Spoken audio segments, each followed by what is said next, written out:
여러분, 사람이 하는 일은 되게 좀 짐작을 해볼 수 있지 않습니까? 더군다나 그 사람이 어떤 인물인가를 우리가 알면 그 다음에는 이 사람이 어떤 행동을 하겠다, 또 왜 저 사람이 저런 말을 하고 저런 행동을 하는가 짐작이 가죠. 예를 들어서 요즘 정치하는 정치인들이 국민들 신망을 얻지를 못하고 있는데요. 이분들이 겉으로는 국민, 또 겉으로는 민생 운운을 해도 결국은 어떤 속셈을 가지고 움직이는가를 제가 다 알지요. 예전처럼 흔히 그런 말 하지 않았습니까? 막걸리 한 사발, 고무신 한 컬레에 그냥 표를 이렇게 던져주는 이제 그런 우매한 국민이 더 이상 아닌 거지요. 그래서 이분들이 무슨 말을 할 때, 또 어떤 행동을 취할 때 그래도 결국은 정파의 이익, 기득권, 이걸 목표로 해서 움직이는 사람들이라는 것을 대부분 다 알고 있습니다. 정기국회가 이제 끝났는데요. 며칠 전에 일간지 큰 타이틀을 보니까 일면에 그렇게 나왔더라고요. 실세들은 챙길 건 다 챙겼다. 이게 일면 기사 타이틀이었습니다. 그래서 사람이 하는 일은 대강 우리가 짐작이 가고 짚어볼 수가 있는 것 같아요. 그런데 여러분, 하나님이 하신 일은 어떻습니까? 짐작이 가시나요? 왜 그런 일을 그렇게 벌리시는지 우리가 알 수 있습니까? 많은 경우에 잘 몰라요. 예측도 못해요. 그래서 우리가 깜짝 놀래지요. 이게 도대체 어떻게 된 일인가? 지금 오순절날 120명이 모여서 성령에 취해서 성령의 감동을 힘입어가지고 큰 소리로 방언을 시작하는 겁니다. 이게 얼마나 위력적이었던지 예루살렘의 명절 성지 순례를 왔던 순례객들의 발걸음을 이쪽으로 다 돌리게 만들었습니다. 그래서 많은 사람들이 몰려들었어요. 근데 가보니까 참 희한한 현상이 벌어진 것 아니겠습니까? 120명이니까 상당히 되는 사람들이 뭔가 막 큰 소리로 지금 방언을 하고 있는 장면을 맞닥뜨리게 됐어요. 그런데 보아하니 이 사람들이 대부분 다 갈릴리 출신 사람들이에요. 여러분, 우리나라 경상도, 전라도 방언, 사투리가 있지 않습니까? 그런 것처럼 예루살렘이 이제 수도 서울이고 갈릴리는 저기 이름도 없는 촌구석 변방에 불과하다, 이 말이죠. 근데 갈릴리 사람들도 가지고 있는 독특한 말투가 있었어요. 갈릴리 방언, 사투리 말이죠. 이 사람들은 소위 말하는 후두음을 잘 내지를 못했습니다. 후두음이라면 목구멍에서 나오는 소리, 우리로 치면 이응 발음, 히읗 발음, 영어로는 H 발음을 잘 못하는 그런 사람들이었습니다. 왜 우리 경상도 분들도 쌀이라는 쌍시옷 발음을 잘 못해서 늘 살살 이렇게 발음을 하는 것처럼, 거기다가 이 갈릴리 출신들은 이야기를 할 때 좀 입을 바로 내뱉는 게 아니고 좀 입을 우물거리는 이런 관습이 있었다고 알려져 있습니다. 거기다가 대부분은 교육을 못 받은 사람들 아닙니까? 물고기 잡아서 하루 벌어 하루 먹고 사는 이런 사람들이에요. 그러니까 예루살렘 사람들에 의해서 촌티나는 사람들이라고 무시를 당하던 사람들이 모여가지고 방언을 하는 것을 본 거예요. 근데 지금 보니까요, 여기 나와 있는 지명만 해도 약 15개 지역이 되는데 온 세계에서 지금 여기 모여 들었는데 이 사람들이 한 번도 배운 적이 없는 각 나라의 말로 아주 유창하게 다른 나라 말로 지금 방언을 하는 거예요. 여러분, 이게 상식적으로 이해가 안 가지요? 합리적으로 설명이 안 되지요? 성령이 임한 겁니다. 하나님께서 이 땅에 본격적으로 내려오신 거예요. 자, 성령께서 오시면 분명히 어떤 사람에게 큰 변화가 생기죠. 근데 문제는 주변에 있는 사람들이 그 변화를 보고도 도무지 이해가 안 가는 거예요. 이해 불가합니다. 놀라는 거예요. 그냥 당황할 뿐이에요. 여러분, 안 믿는 불신자들이 예수 믿는 사람들을 좀 싫어하지 않습니까? 우리가 뭐 싫어할 만한 일들을 또 많이 하긴 해요. 그래서 비판하기도 하고, 그 비판한 내용을 들어보면 맞는 내용들, 진리인 내용들이 많이 있죠. 그런 건 저희가 반성을 하기로 하고요. 그런데 믿지 않는 불신자들이 이 믿는 사람을 보면서 또 오해도 상당히 많이 하는 것 같아요. 그러니까 예수쟁이들 도대체 왜 저러는지 이해가 안 가는 거예요. 자기 상식으로는 이해가 안 가는데 뭔가 있기는 있는 것 같을 때에 여러분, 어떤 결론을 쉽게 이 사람들이 내리게 될까요? 내가 가지고 있지 못한 뭔가를 저 예수 믿는 사람들은 가지고 있는 것은 분명해 보이는데 그 뭔가가 뭔지를 내가 모르겠고 이해를 못할 때 결국 내 자존심을 지킬 수 있는 유일한 방법은 뭔가 하면 바로 그걸 요즘 말로 디스해버리는 겁니다. 무시해버리는, 얕잡아보는 거예요. 그러니까 이 사람들도 와서 이 현상을 보고 결국은 조롱을 하지 않습니까? 술 취했다고 그렇게 그냥 치부를 해버리잖아요. 자, 여러분, 우리가 믿는 이 신앙에 또 우리가 믿고 따르고 있는 이 복음, 하나님이 주신 이 복음에는 항상 어떤 놀람의 요소가 있습니다. 이게 굉장히 중요해요. 그러니까 어떤 사람이 복음을 들었어요. 복음을 들었는데 놀라지 않아요. 끔찍도 안 해요. 마음에 전혀 미동이 없다면 그 사람은 그 복음을 진정한 의미에서 제대로 아직 이해를 못한 겁니다. 여러분, 하나님이 주신 기쁜 소식, 온 세상과 어두운 이 죄악의 땅을 고칠 수 있는 유일한 길이 바로 복음 아닙니까? 이 복음을 어떤 사람이 진정으로 마음으로 이해를 했다면 거기에는 항상 깜짝 놀라는 요소가 있기 마련이다. 여러분, 나는 이해를 못해요. 하나님이 하시는 그 일, 버리신 일의 그 의미를 다. 그런데 성경을 보면 우리 하나님께서는 자신이 무슨 일을 벌이고 있는지를 너무 잘 알고 계시고 무작위로 이 일했다 저 일했다가 이러신 분이 아니잖아요. 완벽한 계획을 가지고 치밀한 이런 그 과정을 거쳐서 복음을 퍼뜨릴 수 있는 가장 최적의 환경을 지금 만들어 놓으신 거지요. 여기 5절 보니까 사람들이 이렇게 모였는데요. 뭐라고 여기 누가가 기록을 하고 있는가 하면 이 사람들이 천하 각국에서 다 모였대요. 천하 각국. 그러니까 당시의 세계관으로 바라보면은 이 15개 지역에서 온 이 사람들 천하 각국에서 온 세계가 지금 다 모여 있는 겁니다. 여러분, 그 노아의 그 아들들 세 사람이 이렇게 온 세상으로 퍼지면서 인류가 셈족, 함족, 야벳족 이렇게 나눠지지 않습니까? 근데 여기 15개 지명들을 쭉 보면은 이 세 종족이 다 모여 있는 겁니다. 주로 셈족이 많이 등장을 하고 있고요. 그런가 하면 함족도 있습니다. 그러니까 셈족은 아시아 계통이고 함족은 아프리카 사람들이고 야벳족은 주로 유럽 사람들입니다. 셈족이 많이 등장해 있지만은 함족은 애굽 사람들, 리비아 사람들 함족입니다. 또 그런가 하면 뒤에 그레데인, 로마인, 유럽 사람들입니다. 이 사람들까지 다 모여 있어요. 그야말로 온 세계가 다 모여 있는 이 장소. 그리고 지금 유대인의 큰 명절 아닙니까? 그러므로 종교적인 관심도가 최고도로 이렇게 높아지고 하나님에 대한 집중도가 가장 고조되어 있는 이때에 하나님께서 새 시대를 선언을 하시는 거죠.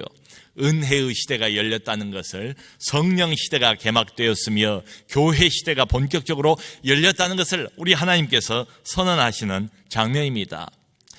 여러분, 여기 와서 오순절 날 아침에 이 방언하는 모습을 보고 거기에 깜짝 놀래고 그리고 나중에 복음을 이렇게 듣고 예수님을 영접한 이 사람들이 자기들 살고 있던 장소로 돌아가서 교회를 세우지 않습니까? 그러니까 바울은 로마에 가본 적이 없습니다. 사도행전 맨 마지막에 이제 로마로 가는 것으로 되어 있지 않습니까? 로마에 가서 바울이 교회를 세운 적이 없어요. 근데 이때 와가지고 이 복음을 들었던 사람들이 자기 살고 있던 로마로 돌아가서 결국은 하나님의 교회를 세운 것을 우리가 알 수가 있지요. 자, 보세요. 여기 모인 사람들 거주지가 다 다르지요. 언어가 다 다르지요. 문화도 다 다르지요. 근데 이 사람들이 지금 뭘 듣고 있습니까? 모두 다 모여가지고 공통적으로 하나님의 큰 일을 듣기 시작했다, 이 말이죠. 자, 이게 무슨 뜻이겠어요?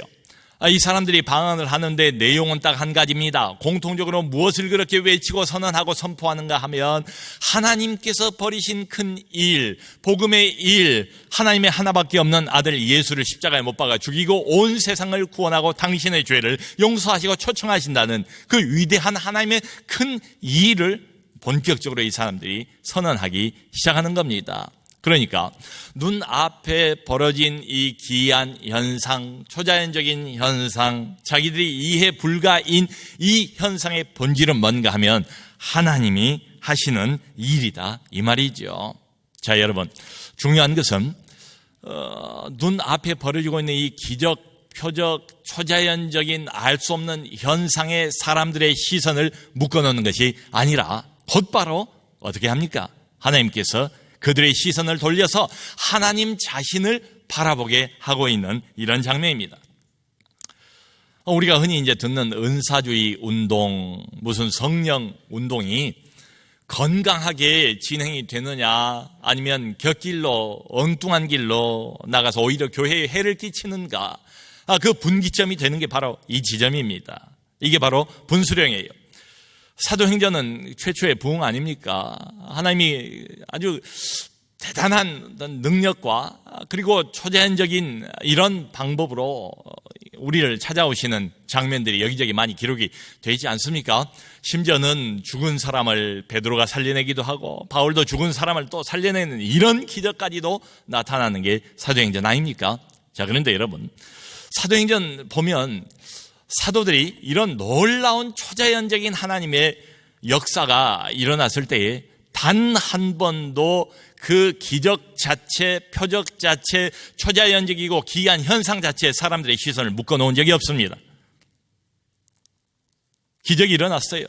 얼마나 좋습니까? 얼마나 사람들이 놀랍니까? 얼마나 영향을 받습니까? 얼마나 마음이 열리겠습니까? 그때는 무슨 소리를 해도 이 사람들이 따라올 거라고요. 그럼에도 불구하고 사도들은 단 한 번도 그때부터 은사주의 운동, 성령 운동을 간판 걸고 버려본 적이 없다, 이 말이죠. 자, 여러분, 우리 주님께서 우리 안에 표적이나 기적이나 초자연적인 현상을 지금도 얼마든지 보여주실 수 있습니다. 지금도 그런 일들 하고 계세요. 근데 이 모든 초자연적인 현상들, 기이한 현상들은 이를테면 달을 가리키는 손가락입니다. 이게 달이 목표입니까? 손가락이 목표입니까? 하나님이 손가락을 주신 이유는 손가락 바라보고 손가락 거기에 매달리라고 하나님이 손가락을 주셨겠습니까? 달을 보라고, 달을 가리키는 달 쪽으로 시선을 유도하기 위해서 있는 게 바로 손가락인데 말이죠. 손가락 자체에 집착을 해버립니다. 눈에 보이는 어떤 희한한 현상, 무슨 기적, 초자연적인 현상 이런 데 매달리고 거기에 집착하기 시작하면 필히 감정주의로 빠져버리고 신비주의로 빠져버리고 주관주의로 빠져버릴 겁니다. 객관적인 하나님의 말씀은 그저 구색을 끼워 맞추기처럼 언뜻 언급을 할 수 있을지 모르지만 사실은 별로 관심이 없지요. 여러분, 마귀는 호시탐탐 하나님의 백성들을 잘못된 길로 유도하기 위해서 노리고 있지 않겠습니까? 이럴 때 얼마나 또 좋은 기회가 되겠습니까? 저는 이제 개인적으로 목회를 하면서 이런 분들을 참 여러 사람을 봤습니다. 성령 운운하면서 정작 마땅히 자기가 그리스도인으로서 하나님의 백성으로서 해야 할 일은 전혀 안 하는 겁니다. 아예 그런 일들에는 관심이 없어요. 여러분, 얼마나 많은 성경 구절이 우리가 가지고 또 우리가 지켜야 되는 도덕적 기준을 하나님께서 제시를 하고 있습니까? 근데 이런 거 관심이 없어요. 여러분, 얼마나 많은 하나님의 말씀이 성령 외에도 말이죠. 초자연적인 기적 외에도 말이죠. 우리에게 주어지고 있습니까? 그런데 이런 말씀에 대해서는 전혀 귀를 기울이지를 않습니다. 말씀의 균형을 잃어버리는 거지요. 만일에 이걸 그대로 내버려뒀다면 몰려든 사람들이 무슨 이야기들을 나눴을까요? 아마 모르긴 몰라도 아마 중구난방으로 이 현상을 해석하지 않았겠습니까? 처음에는 놀라고 당황하고 도대체 이게 무슨 일인가, 이 현상의 의미가 뭔가 영문을 몰라서 이러다가 결국 이 사람들이 내리는 결론은 뭡니까? 아하, 이 사람들이 술 취했구나. 이때가 아침 9시쯤 됩니다. 여러분, 유대인들은 특별히 명절 때는 아침에 금식하는, 아무것도 먹지 않는 습관이 있었어요. 그런데 이게 술 취했다는 게 말이 됩니까? 근데 이 사람들이 자기들이 갖고 있는 상식과 자기들이 알고 있는 지식의 범위에서 내릴 수 있는 결론은 이거밖에 없어요. 보니까 영락없이 술 취한 것처럼 이렇게 보인단 말이죠. 제정신이 아닌 것처럼 보인단 말이죠. 뭔가에 완전히 사로잡힌 것처럼 지금 보이지 않습니까? 그런데 자기들이 알고 있는 상식으로 그냥 쉽게 결론을 내버리는 거죠. 아이고, 아침부터 웬 사람들이 집단으로 이렇게 취해가지고 난리법석이람, 참 별일이다. 그죠? 요즘에는 참 이상하게 믿는 사람들도 많아. 이렇게 정리를 해버리는 거지요. 여러분, 이 사람들이요, 왜 술 취했다고 생각을 했을까요? 언뜻 보면 술에 취한 거하고 성령에 취한 거하고 비슷해 보여요. 제정신이 아닌 것처럼 보이고 넋이 나간 것처럼 보이고 뭔가에 사로잡힌 것처럼 보이고 말이죠. 여러분, 평소 때는 10점 만점이라고 한다면 내 이성이 10점, 성령의 감동은 0점, 빵점. 그런데 지금 이때는 내 이성은 0점, 그리고 성령의 감동은 10점. 이런 지금 상황 아니겠습니까? 성령의 영향력이 나를 강하게 지배하고 있는 바로 이제 그런 장면입니다. 자, 그런데 중요한 것은 성령께서 나를 컨트롤 하신다고 해서 내 인격을 상실해버리는 것은 아니다. 내 의식을 잃어버리는 게 아니란 말이에요. 불교에서 말하는 것처럼 어떤 내가 없는 무아의 경지로 쏙 빠져버리는 게 결코 아니다. 제정신 그대로 살아 있습니다. 내 인격 그대로 살아 있습니다. 그런데 나보다 훨씬 더 큰 인격이신 거대한 하나님의 인격이 오셔서 나를 컨트롤하고 지배하는 그런 장면입니다. 그러니까 내 인격도 내 정신도 그대로 다 살아 있어요. 단지 성령의 어마어마한 감동에 사로잡혀 있는 사람들의 모습입니다. 여러분, 설교를 할 때에 이 원고를 아무리 완벽하게 준비를 한다고 해도 성령의 감동이 없으면 참 설교하기가 힘들어집니다. 이 자리에서 주일날 여러 번을 설교를 하지 않습니까? 같은 원고를 가지고 같은 장소에서 설교를 하는데도 이렇게 설교의 어떤 감흥과 반응이 다 달라요. 시간마다. 성령께서 도와주시지 않으면 이상하게 말이 버벅거리고 적재적소에 튀어나와야 하는 단어가 튀어나오지를 않고 이렇게 입속에서 맴맴 돌고 굉장히 마음이 무거워지고 힘들어지고 이렇습니다. 그런데 성령께서 도와주시고 하늘 문을 열어주시고 감동을 주시면은 그때는 내가 말하는 게 아닌 것처럼 느껴질 때도 있어요. 그저 내 모든 감각기관을 풀로 하나님께서 완전히 다 사용하시고 나는 내 입술만 빌려주는 것처럼 그리고 성령께서 직접 내 혀와 입술을 붙으시고 자기가 하고 싶은 말을 자신이 다 하는 것처럼 그렇게 느껴지는 때도 있습니다.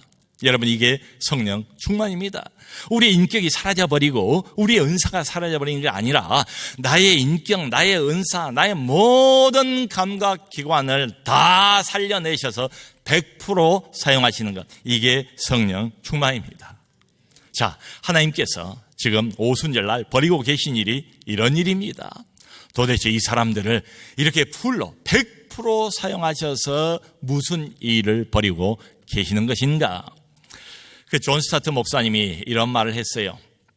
오순절날 마가의 다락방에서 일어난 일, 그것은 결국 바벨탑의 저주를 극적으로 역전시키는 것이었다.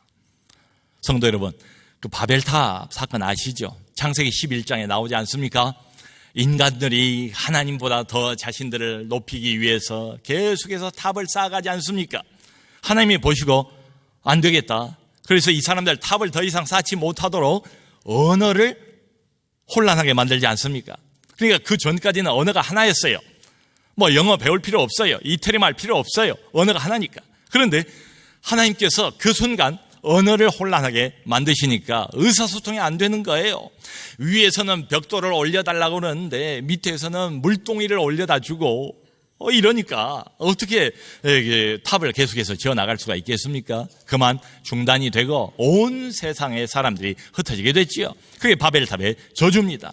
자, 그런데 오늘 오순절날 일어난 일은 뭔가 하면 정확히 바벨탑 사건과는 역전되는 일이 눈앞에서 벌어진 겁니다. 이제 여전히 죄악의 땅, 이 죄의 쇠사슬을 끊지 못해서 신음하고 있는 수많은 영혼들을 구원하기 위해서 하나님의 아들이 이 땅에 오셨고 그 하나님의 아들의 십자가의 죽으심을 내 대신 죽으신 것이요 나 때문에 죽으신 것을 믿기만 믿으면 누구든지 주의 이름을 부르는 자는 구원을 얻으리라. 이게 바로 하나님의 큰 일이거든요. 이게 바로 복음의 좋은 소식이거든요. 이 복음의 좋은 소식을 모든 천하 각국 온 세계 사람들이 다 알아들을 수 있도록 초자연적인 방법으로 어느 장벽을 허물어버린 사건이 바로 오순절 방언 사건입니다. 아멘. 존 스타트가 이렇게 말합니다. 바벨에서는 땅이 교만하게 하늘까지 오르려고 했던 반면 오순절에는 하늘이 겸손하게 땅으로 내려왔다. 아멘. 바벨탑에서는 감히 인간이 하나님보다 더 높아지려고 자기를 한껏 높이다가 그런 심판을 받았던 것처럼 완전히 반대로 오순절에는 하늘이 오히려 겸손하게 이 땅으로 내려왔다. 그래서 하나님이 버리신 인간을 위해서 먼저 하나님의 액션을 취하고 버려놓으신 이 큰 일을 모든 사람들이 자기들의 언어로 이해할 수 있도록 지금 방언 사건이 눈앞에서 벌어진 겁니다. 사랑하는 성도 여러분, 폐일원하고 성령 없이는 우리는 신앙생활 불가능합니다. 성령의 내중 알고요. 성령의 충만이 필요해요. 성령은 전국 갈 때까지 우리를 떠나지 않습니다. 우리와 함께 계세요. 하나님의 약속이에요. 그런데 그렇다고 해서 언제나 성령으로 충만하고 성령의 감동이 있고 성령의 지배와 컨트롤을 받는 것은 아니잖아요. 그러므로 예수를 믿는 하나님의 백성 그리스도인들이 늘 낮이나 밤이나 사모해야 될 건 뭔가 하면 바로 성령 충만인 줄로 믿습니다. 성령을 사모하세요. 성령을 더 알 필요가 있습니다. 성령과 더 가까워질 필요가 있고 인격이신 성령 하나님과 친밀해질 필요가 있어요. 자, 그런데 중요한 것은 그러나 성령에 머무르지는 말자. 성령에 머무르지 말자. 성령 운운하면서 하나님의 다른 말씀을 배제하거나 더 중요한 말씀들로부터 등을 돌리는 이런 일은 없어야 되겠다. 여러분, 성령께서는요 결코 자기 자신을 드러내거나 높이지를 않습니다. 그래서 흔히 성령을 숨겨진 신, 숨는 신, 히든 가드 이렇게 불러요. 요한복음 16장 14절 보면 예수님께서 앞으로 오실 그 성령을 예고를 하시면서 이런 말씀을 하세요. 그가 내 영광을 나타내리니. 아멘. 오시는 성령이 무슨 역할을 하는가? 성령의 메인 잡이 뭔가? 예수 그리스도의 영광을 나타내는 일. 그러니까 성령으로 충만하면 충만할수록 예수가 누군가를 더 정확히, 더 깊이 있게, 더 풍성하게 알게 된다, 이 말이죠. 여러분, 우리 그리스도의 신비를 우리가 다 알지 못하잖아요. 바울도 그런 기도를 하고 있지 않습니까? 십자가 사랑의 넓이와 높이와 깊이와 길이를 가면 갈수록 너희들이 더 알기를 원하노라. 그가 오시면 내 영광을 나타내리니 내 것을 가지고 너희에게 알리겠습니다. 예수님이 가지고 있는 모든 것은 다 성령님의 것이고 성령님이 가지고 소유하고 있는 모든 것은 다 예수님의 것이고 내 것을 가지고 너희에게 알리겠습니다. 아멘. 그러므로 사랑하는 성도 여러분, 이렇게 오순절날 하나님께서 특별한 하늘의 감동과 성령의 충만함을 주셨을 때 이 사람들이 달라지지 않습니까? 비록 주변에 있는 사람들은 이게 도대체 어찌된 영문인지 몰랐지만은 분명한 것은 이때부터 이 사람들이 성령에 사로잡혀서 주 예수 그리스도에 대한 증인이 되었다는 사실. 약속했던 것처럼 예루살렘과 유대와 사마리아와 땅끝까지 이르러 주 예수 그리스도 그분을 통해서 하나님께서 이루신 큰 일을 지금 전파하고 선언하고 있는 장면 아니겠습니까? 그러므로 성령 충만을 사모하시고 성령 충만하셔서 하나님이 벌이시는 큰 일을 더 알고 더 이해하시고 거기서 그치지 말고 성령 충만하셔서 이 하나님의 큰 일을 아직 믿지 않는 사람들에게, 불신자들에게, 하나님 바깥에 있는 사람들에게, 영문을 몰라 하는 그 사람들에게 하나님의 이 큰일, 하나님이 당신도 사랑하십니다. 예수를 믿으세요. 하나님의 이 복음을 믿으세요. 라고 전파할 수 있는 우리 모두가 되기를 주님의 이름으로 축원합니다.